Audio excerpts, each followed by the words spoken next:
پیارے نبی صلی اللہ علیہ وسلم نے کہا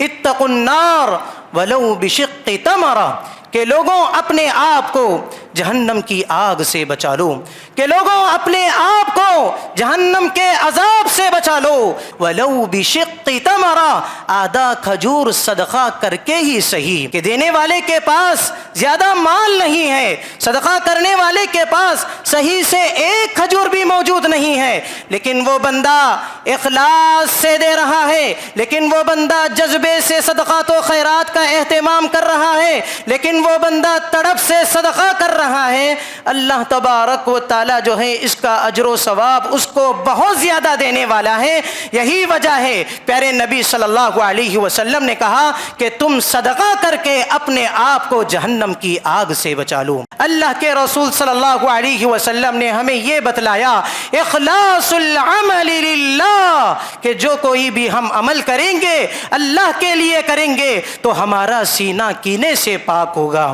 دوسری نصیحت اللہ کے رسول صلی اللہ علیہ وسلم نے ہمیں یہ کی وَمُنَاصَحَةُ أَئِمَّةِ الْمُسْلِمِينَ، وقت کے جو حکمران ہیں ان کا خیال کیا جائے، ان کے حق میں خیر خواہی کی جائے، ان کی اطاعت کی جائے، ان کی بات مانی جائے، ان کے ساتھ بغاوت نہ کیا جائے۔ وَلُزُومُ جَمَاعَتِهِمْ، تیسری نصیحت اللہ کے رسول صلی اللہ علیہ وسلم نے ہمیں اس حدیث میں یہ کی کہ جماعت کو اکٹھا کرنا، جماعت کا سپورٹ کرنا، جماعت کے ساتھ رہنا۔ اللہ کے رسول صلی اللہ علیہ وسلم نے کہا یہ تین چیزیں جس کے دل میں جمع ہو جاتی ہیں اللہ تبارک و تعالی اس کے سینے کو کینے سے پاک کرتا ہے۔ اخلاص کا مفہوم یہ ہے کہ جب عمل کرنے والا عمل کرتا ہے اس کے سامنے ایک ہی مقصد ہو کہ میری نماز، کہ میرے روزے، میرا زکوٰۃ، میرا حج، میری تلاوت، میرا ذکر، میرا قرآن مجید کا تلاوت کرنا اور دین پر استقامت، میرے اخلاق، میرا کیریکٹر، اس کے سامنے ایک ہی مقصد ہو، وہ ہے اللہ رب العالمین مجھ سے راضی ہو جائے، اللہ رب العالمین کی خوشنودی مجھے مل جائے، اللہ رب العالمین کی نظروں میں میں مقبول ہو جاؤں، اللہ رب العالمین کی نظروں میں میں منظور ہو جاؤں، اللہ رب العالمین کی بنائی ہوئی جنت کا میں حقدار ہو جاؤں، اللہ کی بنائی ہوئی جہنم سے میں آزاد ہو جاؤں۔ صرف اور صرف بندے کے درمیان یہی مقصد ہونا چاہیے۔ ان الحمد للہ نحمده ونستعینه ونستغفره ونعوذ باللہ من شرور انفسنا وسیئات اعمالنا، من يهده الله فلا مضل له ومن يضلل فلا هادي له، أشهد أن لا إله إلا الله وحده لا شريك له وأشهد أن محمدا عبده ورسوله، يا أيها الذين آمنوا اتقوا الله حق تقاته ولا تموتن إلا وأنتم مسلمون، يا أيها الناس اتقوا ربكم الذي خلقكم من نفس واحدة وخلق منها زوجها وبث منهما رجالا كثيرا ونساء، واتقوا الله الذي تساءلون به والأرحام إن الله كان عليكم رقيبا، يا أيها الذين آمنوا اتقوا الله وقولوا قولا سديدا يصلح لكم أعمالكم ويغفر لكم ذنوبكم، ومن يطع الله ورسوله فقد فاز فوزا عظيما،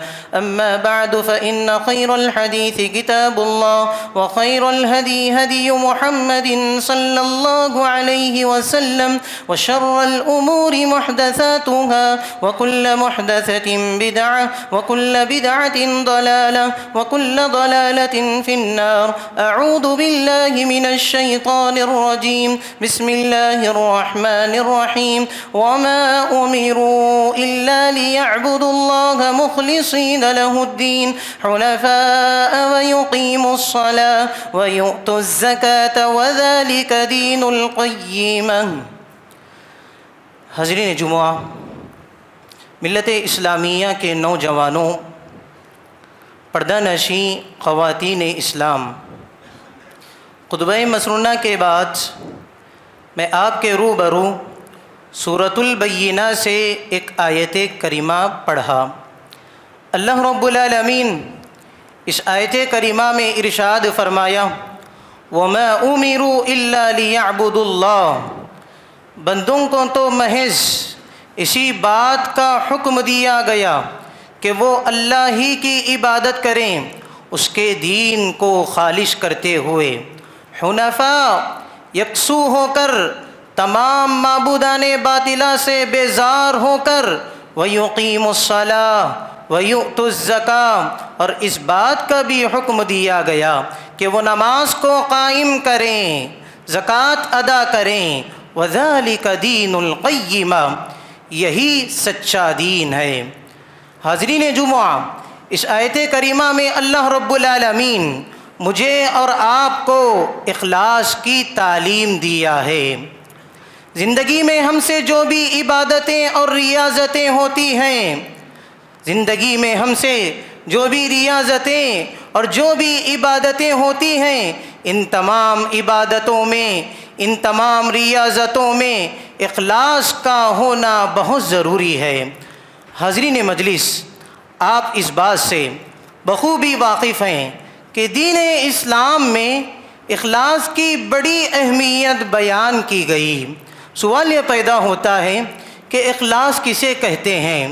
اخلاص کا مطلب کیا ہے؟ اخلاص کا معنی کیا ہے؟ اخلاص کا مفہوم کیا ہے؟ اخلاص کا مفہوم یہ ہے کہ جب عمل کرنے والا عمل کرتا ہے، اس کے سامنے ایک ہی مقصد ہو کہ میری نماز، کہ میرے روزے، میرا زکوٰۃ، میرا حج، میری تلاوت، میرا ذکر، میرا قرآن مجید کا تلاوت کرنا اور دین پر استقامت، میرے اخلاق، میرا کیریکٹر، اس کے سامنے ایک ہی مقصد ہو، وہ ہے اللہ رب العالمین مجھ سے راضی ہو جائے، اللہ رب العالمین کی خوشنودی مجھے مل جائے، اللہ رب العالمین کی نظروں میں میں مقبول ہو جاؤں، اللہ رب العالمین کی بنائی ہوئی جنت کا میں حقدار ہو جاؤں، اللہ کی بنائی ہوئی جہنم سے میں آزاد ہو جاؤں۔ صرف اور صرف بندے کے درمیان یہی مقصد ہونا چاہیے، اسی کو اخلاص کہتے ہیں۔ محترم حاضرین، دین اسلام میں اخلاص کی بڑی اہمیت بیان کی گئی۔ اللہ رب العالمین قرآن مجید میں 10 آیتوں میں ہمیں اخلاص کی تعلیم دیا، اخلاص کی ترغیب دلائی۔ کہا رب العالمین نے آیت کریمہ میں قُلْ إِنِّي أُمِرْتُ أَنْ أَعْبُدَ اللَّهَ مُخْلِصًا لَهُ الدِّينَ، اے محمد صلی اللہ علیہ وسلم آپ کہہ دیجئے، خطاب یہاں پر پیارے نبی صلی اللہ علیہ وسلم سے ہے، لیکن مخاطب ساری کی ساری امت ہے۔ آپ صلی اللہ علیہ وسلم سے کہا گیا، مجھے تو صرف اسی بات کا حکم دیا گیا کہ میں اللہ ہی کی عبادت کروں، اس کی دین کو خالص کرتے ہوئے۔ ایک اور آیت کریمہ میں اللہ رب العالمین اخلاص کے حوالے سے یہ بات بتلائی، قُلْ إِنَّ صَلَاتِي وَنُسُكِي وَمَحْيَايَ وَمَمَاتِي لِلَّهِ رَبِّ الْعَالَمِينَ، اے محمد صلی اللہ علیہ وسلم آپ کہہ دیجئے کہ میری نماز، میری قربانی، میرا جینا، میرا مرنا اللہ وحدہ لا شریک کے لیے لائق، اسی کے لیے زیبا، اسی کے لیے وقف و قربان ہیں۔ محترم حاضرین، یہ صفت اتنی عظیم ہے۔ اخلاص، جب بھی ہم کوئی بھی عمل کریں اس کے اندر اخلاص کا ہونا بہت ضروری، چاہے وہ عمل جتنا بھی چھوٹا ہو، جتنا بھی بڑا کیوں نہ ہو، اگر ہم اخلاص کے بغیر کر رہے ہیں تو وہ عمل ہمارا رائے گاں ہے، وہ نیکیاں ہماری رائے گاں ہیں۔ اہل علم کہتے ہیں قبولیت عمل کی 2 شرطیں ہیں، یہی اخلاص قبولیت عمل کی اساسی جہاں شرط ہے، وہیں پر یہ بتلایا گیا قبولیت عمل کی 2 شرطیں بتلائی گئیں۔ سب سے پہلا شرط اخلاص۔ ہم کوئی بھی عمل کر رہے ہیں، نماز پڑھ رہے ہیں، روزہ رکھ رہے ہیں، صدقات و خیرات کر رہے ہیں، کہ ہمارے سامنے اللہ تبارک و تعالیٰ کی رضا ہونا چاہیے۔ اس کے بجائے ریاکاری، ناموری، دکھاوا، لوگوں کی تعریفیں، دنیاوی مفادات، دنیاوی فائدے اگر ہمارے سامنے آ جائیں وہ ساری کی ساری نیکیاں برباد ہو جائیں گی، ہلاک ہو جائیں گی۔ دوسری شرط یہ بتلائی گئی کہ المتابعہ، کہ وہ عمل پیارے نبی صلی اللہ علیہ وسلم کے طور طریقے کے مطابق ہو۔ کوئی بھی ہم عمل کریں، دین کا ہم کوئی بھی عمل کریں، سب سے پہلے دیکھنا چاہیے آیا پیارے نبی صلی اللہ علیہ وسلم اس کو کیا ہے کہ یا پھر نہیں کیا۔ اللہ تبارک و تعالیٰ نے کہا فَمَنْ كَانَ يَرْجُو لِقَاءَ رَبِّهِ فَلْيَعْمَلْ عَمَلًا صَالِحًا وَلَا يُشْرِكْ بِعِبَادَةِ رَبِّهِ أَحَدًا، کہ جو شخص رب سے ملاقات کی امید رکھتا ہے بس چاہیے کہ وہ نیک اعمال کریں، اچھے اعمال کریں، بہترین اعمال کریں، دین پر جم جائیں، دین پر استقامت اختیار کریں۔ اس آیت کی تفسیر میں مفسرین نے یہ کیا وفق السنہ، عمل صالح سے مراد یہاں پر پیارے نبی صلی اللہ علیہ وسلم کی سنت ہے۔ آیت کے اگلے حصے میں اللہ رب العالمین نے کہا وَلَا يُشْرِكْ بِعِبَادَةِ رَبِّهِ أَحَدًا، ہم جو بھی عمل کریں، جو بھی اعمال صالحہ کریں، اس کے پیچھے ایک ہی مقصد ہو، وہ اللہ تبارک و تعالیٰ کی رضا ہو، اللہ کے لیے ہی کرنا چاہیے۔ اس کے علاوہ کسی اور سے ہم جو ہے عبادتیں کریں گے وہ ساری کی ساری عبادتیں ہماری ضائع ہو جائیں گی۔ محترم حاضرین، اخلاص میرے اور آپ کے عمل کی قیمت ہے، اخلاص میرے اور آپ کے عمل کی قیمت ہے۔ زندگی میں ہم جو بھی نیک اعمال کرتے ہیں، جو بھی نیکیاں کرتے ہیں، اس کا اجر و ثواب عمل کی مقدار سے نہیں کیا جاتا، عمل کی مقدار سے مرتب نہیں کیا جاتا، بلکہ اللہ رب العالمین جو اجر و ثواب دیتا ہے اخلاص کی بنیاد پر دیتا ہے۔ ایک چھوٹا سا آپ عمل کر لیے، ایک چھوٹی سی نیکی آپ کر لیے لیکن اخلاص کے ساتھ کر رہے ہیں، اللہ تبارک و تعالی اس کا اجر و ثواب آپ کو بہت زیادہ عطا کرنے والا ہے۔ یہی وجہ ہے پیارے نبی صلی اللہ علیہ وسلم نے کہا اتقوا النار ولو بشق تمرہ، کہ لوگوں اپنے آپ کو جہنم کی آگ سے بچا لو، کہ لوگوں اپنے آپ کو جہنم کے عذاب سے بچا لو، لوگوں اپنے آپ کو جہنم کی ہولناکی سے بچا لو، ولو بشق تمرہ، آدھا کھجور صدقہ کر کے ہی صحیح۔ کہ دینے والے کے پاس زیادہ مال نہیں ہے، صدقہ کرنے والے کے پاس صحیح سے ایک کھجور بھی موجود نہیں ہے، لیکن وہ بندہ اخلاص سے دے رہا ہے، لیکن وہ بندہ جذبے سے صدقات و خیرات کا اہتمام کر رہا ہے، لیکن وہ بندہ تڑپ سے صدقہ کر رہا ہے، اللہ تبارک و تعالی جو ہے اس کا اجر و ثواب اس کو بہت زیادہ دینے والا ہے۔ یہی وجہ ہے پیارے نبی صلی اللہ علیہ وسلم نے کہا کہ تم صدقہ کر کے اپنے آپ کو جہنم کی آگ سے بچا لو۔ پتہ چلا کہ اخلاص میرے اور آپ کے عمل کی قیمت ہے۔ محترم حاضرین، مخلص بندے شیطان پر بڑے گراں گزرتے ہیں۔ شیطان مخلص بندوں کو بہکانا بھٹکانا یہ اس کے لیے آسان نہیں ہے۔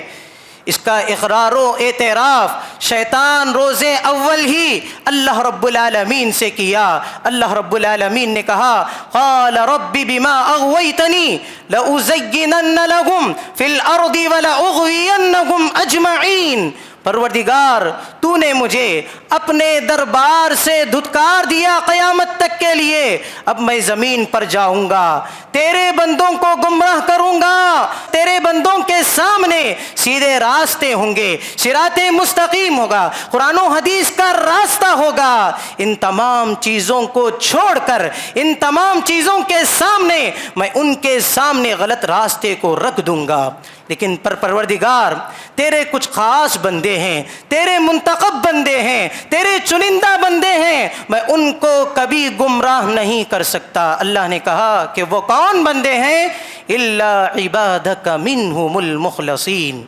الا عبادک منہم المخلصین، کہ مخلصین کو شیطان کبھی گمراہ نہیں کر سکتا۔ محترم حاضرین، یہ جو صفت اخلاص ہے اللہ رب العالمین کو بہت زیادہ پسند ہے۔ علامہ ابن القیم رحمہ اللہ ایک جگہ لکھتے ہیں، بڑی پتے کی بات لکھتے ہیں کہ کافر یہ مشرک کہ اللہ رب العالمین کو اخلاص اتنا پسند ہے کہ کافر یہ مشرک اپنے تمام معبودان باطلا کو چھوڑ کر ان کو ٹھکرا کر اللہ رب العالمین کی کچھ دیر بھی عبادت کر لیں، اللہ رب العالمین کی ان کی جذبہ اخلاص کی بھی بڑی قدر ہے۔ دلیل کے طور پر امام ابن القیم رحمہ اللہ نے یہ آیت کریمہ پیش کیا، فَإِذَا رَكِبُوا فِي الْفُلْكِ دَعَوُا اللَّهَ مُخْلِصِينَ لَهُ الدِّينَ۔ یہ کفار مکہ ہیں، یہ کفار قریش ہیں، یہ مکہ کے قریش یہ سمندر میں سفر کرتے تھے، کشتیوں کے ذریعے سفر کیا کرتے تھے۔ جب ان کی کشتی ڈاواڈول ہوتی تھی، جب ان کی کشتی جو ہے ڈوبنے لگتی تھی، یہ تمام معبودان باطلا کو چھوڑ کر اللہ تبارک و تعالیٰ کو پکارتے تھے۔ دعوا اللہ مخلصین لہ الدین، اللہ تبارک و تعالیٰ سے دعا کرتے تھے، عہد و پیمان لیتے تھے، پروردگار اب جو ہے کوئی ذات ہمیں بچا سکتی ہے، دریا کے کنارے لے کر آ سکتی ہے، پروردگار وہ واحد تیری ذات ہے، واحد تیری ذات ہے۔ ہم اخلاص کے ساتھ جو ہے تجھ سے دعا کرتے ہیں، پروردگار جب ہم آئیں گے بس تیری ہی عبادت کریں گے۔ اللہ تبارک و تعالیٰ کو معلوم ہے، اللہ تبارک و تعالیٰ نے کہا فَلَمَّا نَجَّاهُمْ إِلَى الْبَرِّ إِذَا هُمْ يُشْرِكُونَ۔ ہم جانتے ہیں کہ ہمیں معلوم ہے کہ جب کشتی کے کنارے پر آ جائے، سمندر کے کنارے پر آ جائے، پھر ایک اور مرتبہ یہ شرک میں ملوث ہو جائیں گے، شرک کرنے لگیں گے۔ علامہ ابن القیم رحمہ اللہ کہتے ہیں کہ اس تھوڑی سی دیر میں جب یہ اللہ تبارک و تعالیٰ سے اخلاص کے ساتھ دعا کر رہے تھے، اللہ تبارک و تعالیٰ ان کافروں کی، ان مشرکوں کے جذبہ اخلاص کی قدر کیا۔ ذرا اندازہ لگاؤ کہ ایک مومن، ایک مسلمان جب اللہ تبارک و تعالیٰ کی عبادت کرتا ہے، جب اللہ تبارک و تعالیٰ کی عبادت کرتا ہے، اللہ تبارک و تعالیٰ کے آگے سجدہ ریز ہو جاتا ہے، ذرا یہ بتلاؤ اللہ تبارک و تعالیٰ کے پاس اس کی قدر و قیمت کیا ہو سکتی ہے، ایک مومن کی، ایک مسلمان کی۔ محترم حاضرین، اخلاص کے انسانی زندگی پر بڑے گہرے اثرات ہوتے ہیں۔ انسان جب اخلاص کے ساتھ کام کرتا ہے اس کے اثرات بھی بڑے گہرے ہوتے ہیں۔ اخلاص کی بنیاد پر جو کام ہوتا ہے، اخلاص کی بنیاد پر جو نیکی ہوتی ہے، اخلاص کی بنیاد پر کام کرنے والا کبھی ناکام نہیں ہو سکتا، اخلاص کی بنیاد پر کام کرنے والا کبھی نامراد نہیں ہو سکتا۔ اخلاص کی بنیاد پر کام ہونے والا، نیکی ہونے والی، یہ اس کے اندر پائیداری ہوتی ہے، اس کے اندر ہمیشگی ہوتی ہے۔ امام مالک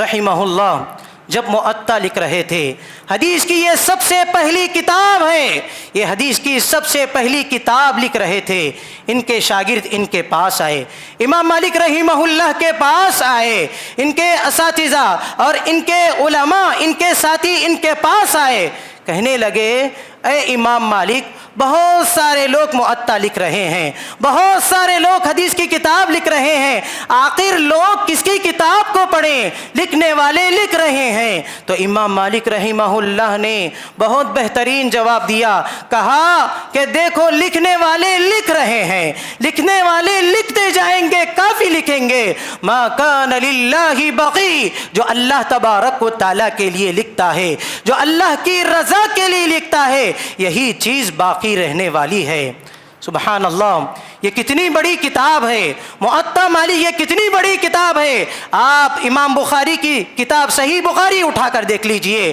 آپ امام مسلم کی کتاب صحیح مسلم اٹھا کر دیکھ لیجئے، آپ کو کئی احادیث موطا مالک کی ملیں گی۔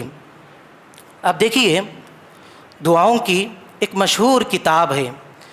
دعاؤں کی ایک مشہور و معروف کتاب ہے حصن المسلم۔ پتہ نہیں اس بندے نے کس اخلاص کے ساتھ اس کتاب کو لکھا۔ یہ کتاب سعید بن علی بن وہب القحطانی رحمہ اللہ کی ہے۔ علماء کہتے ہیں کہ یہ اتنے اخلاص کے ساتھ لکھے، کہنے والوں نے کہا کہ ہم نے اس کو دیہاتوں میں پایا، ہم نے اس کو گلی گلی میں پایا، ہم نے اس کو مسجد مسجد میں پایا۔ کتنے اخلاص کی بات ہے۔ جب پوچھنے والوں نے ان سے پوچھا اے سعید ذرا یہ تو بتلاؤ، دعاؤں کی کتابیں بے شمار ہیں، کئی علماء بے شمار کتابیں لکھی ہیں دعاؤں کے حوالے سے، لیکن جو مقبولیت حصن المسلم کو حاصل ہے وہ مقبولیت کسی اور کتاب کو حاصل نہیں۔ آخر راز کیا ہے یہ بتلاؤ۔ سعید نے کہا رحمہ اللہ ھذا سر بینی و بین اللہ، کہ لوگوں یاد رکھو یہ معاملہ میرے اور اللہ رب العالمین کے درمیان ہے، یہ راز کوئی اور نہیں جان سکتا۔ تو پتہ چلا کوئی آدمی اخلاص کی بنیاد پر کوئی عمل کرتا ہے، کوئی اچھا کام ہوتا ہے تو اس کے اندر پائیداری ہوتی ہے، مداومت ہوتی ہے۔ محترم حاضرین، اخلاص انسانوں کو، بندوں کو مصیبتوں سے، پریشانیوں سے، آفتوں سے، مشکلات سے نجات دلاتا ہے۔ وہ بڑا مشہور واقعہ آپ نے بارہا سنا، ہم اس سے بہت سارے فوائد مستنبط کرتے ہیں۔ کون سا واقعہ؟ بنو اسرائیل کے 3 لوگوں کا واقعہ۔ بارش ہو رہی تھی، بارش ہونے کی وجہ سے انہوں نے غار میں پناہ لی۔ جیسے ہی غار میں گئے کہ ان کے سامنے پتھر آ کر گر گیا۔ اب وہ جو ہے باہر نکلنے کے لیے ان کو کوئی راستہ نہیں۔ اللہ تبارک و تعالیٰ سے انہوں نے دعا کی، تینوں مل کر ایک ہی بات طے کیے، دیکھو لوگوں، اگر ہمیں یہاں سے کوئی چیز بچا سکتی ہے تو وہ ہماری نیکی ہی بچا سکتی ہے، وہ ہماری اہم نیکی ہی بچا سکتی ہے، تو لہذا اللہ رب العالمین سے دعا کیا جائے۔ اللہ رب العالمین سے دعا کرتے ہیں۔ پہلا شخص جب دعا کرتا ہے پتھر توڑا ہٹ جاتا ہے، دوسرا شخص جو ہے جب دعا کرتا ہے تو پتھر جو ہے اور زیادہ ہٹ جاتا ہے، جب تیسرا شخص دعا کرتا ہے پتھر ان کے سامنے سے ہٹ جاتا ہے، وہ بآسانی نکل جاتے ہیں۔ اور یہ تینوں کے تینوں اللہ رب العالمین سے جب دعا کرتے ہیں، نیکی کا وسیلہ دے کر اللہ رب العالمین سے جب یہ دعا کرتے ہیں، ہر کسی کی زبان پر یہی جملہ ہوتا ہے، اللہم ان کنت تعلم انی فعلت ذلک ابتغاء وجہک فاخرج عنا۔ پروردگار تجھے اس بات کا علم ہے، ہم جو نیکی کا حوالہ دیے ہیں، ہم تجھے جو اچھے عمل کا حوالہ دیے ہیں، پروردگار تو جانتا ہے ہم اخلاص کے ساتھ یہ نیکی کیے ہیں، ہم اخلاص کے ساتھ یہ نیکی ہیں، پروردگار تو ہماری اس نیکی کو قبول فرما اور تو ہمیں اس غار سے نکال دے۔ تو پتہ چلا جب انسان مصیبت میں ہوتا ہے، پریشانیوں میں ہوتا ہے، آفتوں میں ہوتا ہے، بلاؤں کی دلدل میں پھنسا ہوا ہوتا ہے، اگر انسان اخلاص کے ساتھ اللہ رب العالمین سے دعا کرتا ہے، اللہ سے مانگتا ہے، یہی اخلاص کی برکت سے وہ بسلامت باہر نکل جاتا ہے۔ محترم حاضرین، اخلاص جس انسان کے دل میں ہوتا ہے اس کا سینہ کینے سے پاک ہوتا ہے۔ پیارے نبی صلی اللہ علیہ وسلم نے کہا ثلاثۃ لا یضل علیہن قلب مسلم، 3 چیزیں ایسی ہیں جب ایک مسلمان کے دل میں پیوست ہو جائیں، جب ایک مسلمان کے دل میں جم جائیں تو اس کا سینہ کینے سے خالی ہوتا ہے۔ سب سے پہلا عمل اللہ کے رسول صلی اللہ علیہ وسلم نے ہمیں یہ بتلایا، اخلاص العمل للہ، کہ جو کوئی بھی ہم عمل کریں گے اللہ کے لیے کریں گے تو ہمارا سینہ کینے سے پاک ہوگا۔ دوسری نصیحت اللہ کے رسول صلی اللہ علیہ وسلم نے ہمیں یہ کی، وَمُنَاصَحَةُ أَئِمَّةِ الْمُسْلِمِينَ، وقت کے جو حکمران ہیں، وقت کے جو عمراء ہیں، وقت کے جو امیر ہیں، ان کا خیال کیا جائے، ان کے حق میں خیر خواہی کی جائے، ان کی اطاعت کی جائے، ان کی بات مانی جائے، ان کے ساتھ بغاوت نہ کیا جائے۔ وَلُزُومُ جَمَاعَتِهِمْ، تیسری نصیحت اللہ کے رسول صلی اللہ علیہ وسلم نے ہمیں اس حدیث میں یہ کی کہ جماعت کو اکٹھا کرنا، جماعت کا سپورٹ کرنا، جماعت کے ساتھ رہنا۔ اللہ کے رسول صلی اللہ علیہ وسلم نے کہا یہ 3 چیزیں جس کے دل میں جمع ہو جاتی ہیں اللہ تبارک و تعالی اس کے سینے کو کینے سے پاک کرتا ہے۔ محترم حاضرین، اخلاص کے حوالے سے ایک اثر ہمیں یہ بھی بتلایا گیا کہ جو آدمی مخلص ہوتا ہے وہ آدمی نفس پرستی میں نہیں پڑتا، وہ آدمی انانیت میں نہیں پڑتا کہ میں اس طرح کا خیال اس کے اندر ذرہ برابر بھی نہیں ہوتا۔ یہ جو ابلیس ہے، یہ جو شیطان ہے، جو رب کے دربار سے دھتکارا گیا، یہ شرک نہیں کیا تھا بلکہ اس کے اندر نفس پرستی تھی۔ وہ کہا کرتا تھا انا خیر من، پروردگار میں تو آگ سے پیدا کیا گیا ہوں، یہ جو آدم ہے، یہ جو مٹی سے تیار کیے گئے ہیں، میں جا کر ان کا سجدہ کروں، یہ کبھی نہیں ہو سکتا۔ تو شیطان نفس پرستی میں، انانیت میں آ گیا، اس وجہ سے اللہ تبارک و تعالی شیطان کو اپنے دربار سے قیامت تک کے لیے دھتکار دیا۔ محترم حاضرین، شیطان کے جو منصوبے ہیں، شیطان کے جو حربے ہیں، شیطان کے جو پلاننگ ہے گمراہ کرنے کی، ان میں سے اس کا ایک منصوبہ یہ بھی ہے کہ اللہ تبارک و تعالیٰ کے بندوں کو وہ نیکی کے راستے سے گمراہ کرتا ہے۔ کیا انسان کیا نمازیں پڑھ لیا، کیا کچھ صدقات و خیرات کر لیا، کیا زکوٰۃ کی پابندی، کیا حج اس کے پاس آ گیا کہ جیسے ہی انسان عبادت کرنے لگتا ہے مغرور ہو جاتا ہے کہ میں ہوں، میرے پاس یہ نیکیاں ہیں، کہ میں ہوں، فلاں آدمی کی مدد میں نے کیا، فلاں چیزیں۔ تو لہٰذا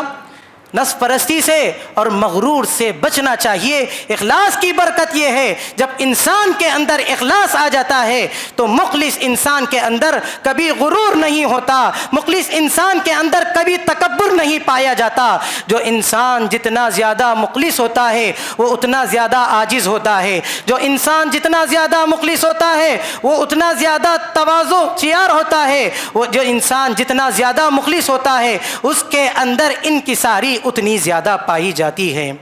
محترم حاضرین، جو اخلاص ہے، یہ جو اخلاص کے جو نتائج ہیں، یہ بڑے نتائج ہیں اس کے۔ جب انسان اخلاص کے ساتھ نیکی کرتا ہے، اس کے بڑے فوائد بتلائے گئے، اس کی بڑی خوبیاں بتلائی گئیں، اس کے بڑے صفات بتلائے گئے۔ جب انسان اخلاص کے ساتھ نیکی کرتا ہے، ایک چھوٹا سا عمل، ایک چھوٹی سی نیکی، ایک چھوٹا سا مشورہ، ایک چھوٹی سی نصیحت جب ایک انسان اخلاص کے ساتھ کرتا ہے، اس کے نتائج بہت بڑے نکلتے ہیں۔ 6 صدی ہجری کے ایک بہت بڑے عالم محدث گزرے ہیں جن کا نام عبد الغنی المقدسی رحمہ اللہ ہیں۔ وقت کے حکمرانوں نے انہیں جیل میں ڈال کر بند کر دیا تھا۔ ان کے جو ساتھیاں تھے، ان کے ساتھ جو رہنے والے تھے وہ یہود و نصارہ تھے۔ ایک دن انہوں نے، ان کی سوانح حیات میں یہ واقعہ آتا ہے کہ ایک دن یہ تہجد کے وقت اٹھ گئے، اللہ رب العالمین کی عبادت میں لگ گئے، تہجد پڑھ رہے ہیں، قیام کر رہے ہیں، اللہ رب العالمین سے دعا کر رہے ہیں، مناجات کر رہے ہیں، گریہ وزاری کر رہے ہیں۔ اللہ تبارک و تعالیٰ کی جناب میں آ کر اپنی پیشانی زمین پر رکھ کر رگڑ رہے ہیں، اللہ رب العالمین سے دعا کر رہے ہیں اخلاص کے ساتھ۔ جیسے ہی یہود و نصارہ ان کے یہ عمل کو دیکھا، صبح جیسے ہوئی نگہبان کے پاس یہ یہود و نصارہ گئے اور جا کر کہنے لگے کہ ہم جو ہیں اسلام قبول کرنے کے لیے تیار ہیں۔ جیلر کہتا ہے کہ عبد الغنی المقدسی آپ کو جو ہے دین اسلام کی دعوت و تبلیغ کر رہا ہے؟ تو انہوں نے کہا، یہود و نصارہ نے ہرگز ایسی بات نہیں، کہ آج رات انہوں نے اللہ کی عبادت کے لیے اٹھا، اتنا قیام کیا، اتنی دعائیں کی، اتنا رویا اور اتنا گریہ وزاری کی۔ ان کے تمام چیزوں کو دیکھ کر، ان کے تمام اعمال کو دیکھ کر، ان کی تمام عبادتوں کو دیکھ کر اب ہمارا ضمیر ہم سے یہ کہہ رہا ہے کہ لوگوں تم اسلام کو قبول کر لو۔ دیکھو، ایک چھوٹی سی نیکی جب اخلاص کے ساتھ ہوتی ہے کہ کتنے بڑے بڑے نتائج اس کے دیکھنے کو ملتے ہیں۔ محترم حاضرین، اخلاص کی چند علامتیں بتلائی گئیں۔ ان علامتوں کو دیکھ کر ہم پہچان سکتے ہیں کہ آیا ہمارے اندر اخلاص ہے کہ نہیں ہے۔ سب سے پہلی علامت، سب سے پہلی نشانی وہ یہ ہے کہ مخلص انسان کبھی اپنے آپ کی تعریف خود نہیں کرتا۔ مخلص انسان کبھی اپنے آپ کی تعریف خود بیان نہیں کرتا میں، میرا مال، میرا علم، میری قابلیت، میری صلاحیت، میرے اہل و عیال اور میرے اندر اتنی ہوشیاریاں ہیں اور میرے بچے اتنے چالاک ہیں، اس طرح کی باتیں کبھی مخلص انسان اس کی زبان پر کبھی آتے نہیں ہے۔ اللہ تبارک و تعالیٰ کو یہ صفت سخت ناپسند ہے کہ جو آدمی اپنے آپ کی تعریف کرتا ہے، اللہ رب العالمین ایسے شخص سے سخت ناراض ہوتا ہے۔ اللہ نے کہا فَلَا تُزَكُّوا أَنفُسَكُمْ هُوَ أَعْلَمُ بِمَنِ اتَّقَىٰ، کہ لوگوں اپنے آپ کی تعریف تم کبھی نہ کرو، اپنے آپ کو تم جو ہے درست کبھی نہ کہو۔ هُوَ أَعْلَمُ بِمَنِ اتَّقَىٰ، اللہ جانتا ہے کون متقی ہے، کون پرہیزگار ہے، کون تقوی شعار ہے، کس کے اندر اللہ تبارک و تعالیٰ کا ڈر ہے، کس کے اندر اللہ رب العالمین کا خوف ہے، یہ اللہ رب العالمین جانتا ہے۔ دوسری نشانی، دوسری علامت یہ بتلائی گئی کہ اس انسان کے سامنے اس کی قابلیتوں کو دیکھ کر، اس کی خوبیوں کو دیکھ کر کوئی انسان اس کی تعریف کرنے لگتا ہے، تب بھی وہ اس کی پرواہ نہیں کرتا،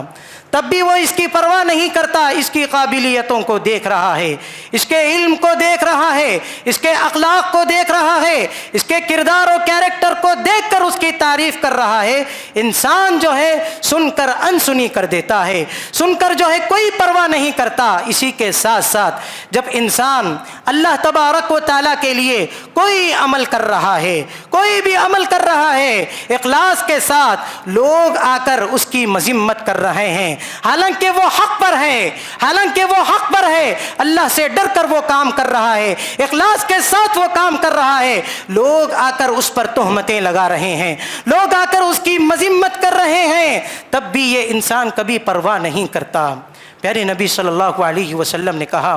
کہ جو شخص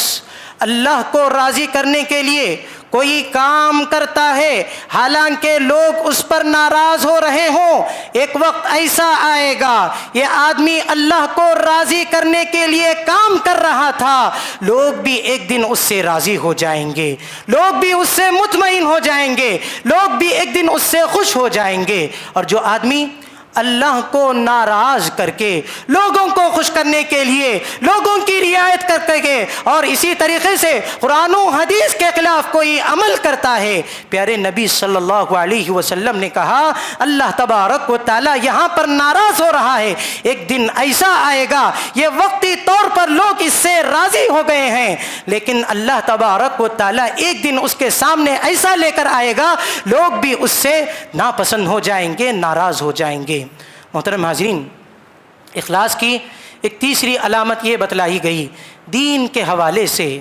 جو کام ہم کرتے ہیں، جو خدمت ہم کرتے ہیں، کوئی دوسرا انسان وہی کام کر رہا ہے، وہی خدمت کر رہا ہے، اس کام کو دیکھ کر، اس خدمت کو دیکھ کر ہمارے دل میں خوشی ہونا چاہیے، ہمارے دل میں خوشی ہونا چاہیے۔ جہاں کہیں ایک جگہ مدرسہ بن گیا، دوسری جگہ بھی مدرسہ بن رہا ہے، پہلے والے دوسرے والوں کو دیکھ کر خوشی محسوس کرنا چاہیے۔ ایک جگہ پروگرام ہوا، دوسری جگہ پروگرام ہو رہا ہے، پہلے والے دوسرے والوں کو دیکھ کر خوشی محسوس کرنا چاہیے۔ اس کے بجائے ہمارے اندر ریاکاری آ جائے، ہمارے اندر اس کام کو دیکھ کر ہم اس کام کو دیکھ کر جلن محسوس کریں۔ اللہ کے رسول صلی اللہ علیہ وسلم نے کہا یہی حسد ہے، یہی جلن ہے۔ تو لہٰذا مخلص بندہ جب کوئی بھی کام، کوئی انسان دین کے حوالے سے کوئی کام کرتا ہے، اس کام کو دیکھ کر اس کے دل میں خوشی محسوس ہوتی ہے،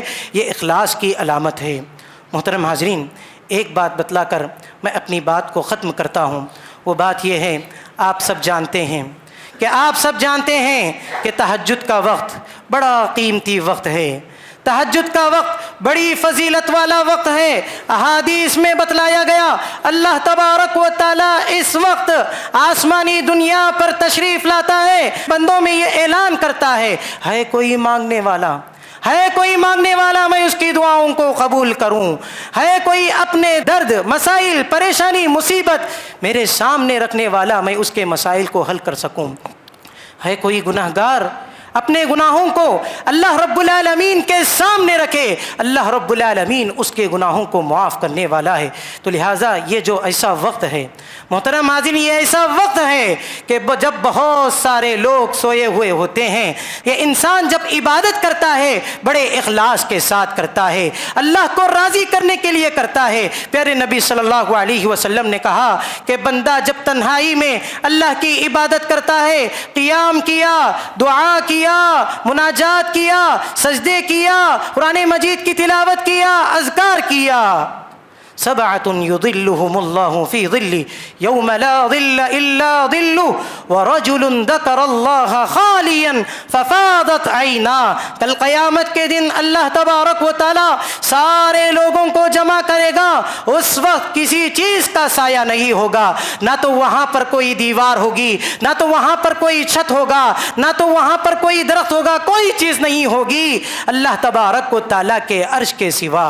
اللہ تبارک و تعالی 7 خوش نصیب لوگوں کو عرش کا سایہ نصیب کرنے والا ہے۔ ان میں سے ایک آدمی وہ بھی ہوگا جو آدمی تنہائی میں ہے، اخلاص کے ساتھ اللہ رب العالمین کی عبادت کر رہا ہے، اس کے آنکھوں سے آنسو بہہ رہے ہیں۔ اللہ تبارک و تعالی ایسے شخص کو کل قیامت کے دن عرش کا سایہ نصیب ہونے والا ہے۔ تو لہٰذا تہجد کا اہتمام کیجیے، اور تہجد جو ہے بالخصوص یہ جو ہے فجر کے پہلے یہ جو وقت ہوتا ہے اس میں اٹھ جائیے، اپنی استطاعت کے مطابق نمازیں پڑھیے، اللہ تبارک و تعالیٰ سے دعا کیجیے، یقیناً اللہ تبارک و تعالیٰ ہماری دعاؤں کو قبول کرنے والا ہے۔ اللہ رب العالمین سے دعا ہے کہ اللہ رب العالمین یہ اخلاص جو عظیم صفت ہے یہ ہمارے اندر پیدا فرمائے۔ اللہ رب العالمین ہمیں ریاکاری سے محفوظ رکھے۔ اللہ رب العالمین جہاں کہیں بھی لوگ پریشان حال ہیں ان کی پریشانیوں کو تو دور فرما۔ پروردگار جہاں کہیں بھی لوگ مقروض ہیں، قرض میں مبتلا